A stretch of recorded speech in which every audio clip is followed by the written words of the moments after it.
Junior Cycle History students, let's do our 10 key words on the American Revolution. There are other revolutions available, but the American Revolution is the one that my students have studied.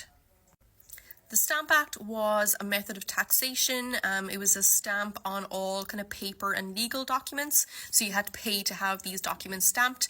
And it made the Americans, it made the colonists very unhappy that they had to pay for this kind of unnecessary tax. No taxation without representation. This was a slogan of the Sons of Liberty, and they argued that Britain or England should not be taxing America when America doesn't have representatives, so America doesn't have like politicians in Westminster in like the English Parliament. The Boston Tea Party, unfortunately, was not like a tea party in our understanding of what a tea party is.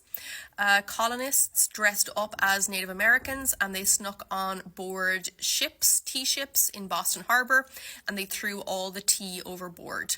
The British saw this as an act of open rebellion and revolution.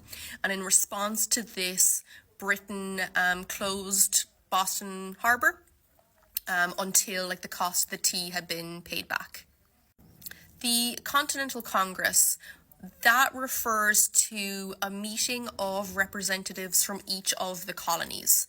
And for example, it's at one of the Continental Congresses that George Washington is elected Commander-in-Chief of the Continental Army.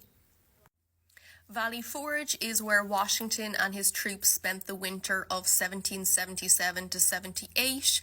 It wasn't a great time for them. Like, a lot of people deserted, but then Washington and this German called Frederick von Steuben, they managed to transform like the remaining soldiers into kind of this elite fighting force.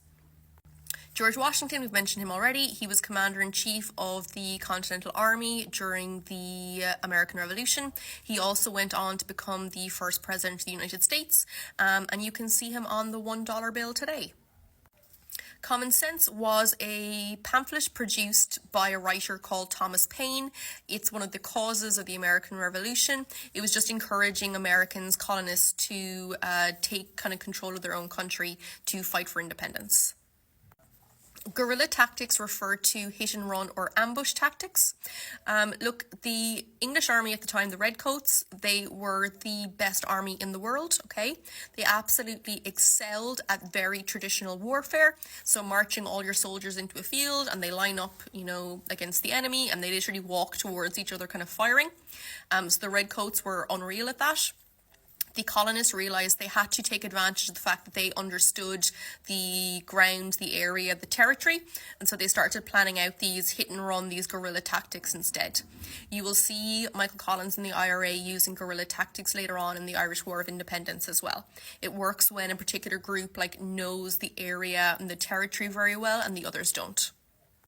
The Treaty of Paris was the peace treaty at the end of the American Revolution, and it awarded 13 former colonies their independence from England. Democracy is a type of government where the people vote for those in charge. And the United States is an example of a democratic country. And after the War of Independence, the United States became a democracy. Although, at this time, women, Black people, slavery still existed, so slaves, they couldn't vote for those in charge. But in general, democracy means people have a say, people can vote in kind of free and fair elections.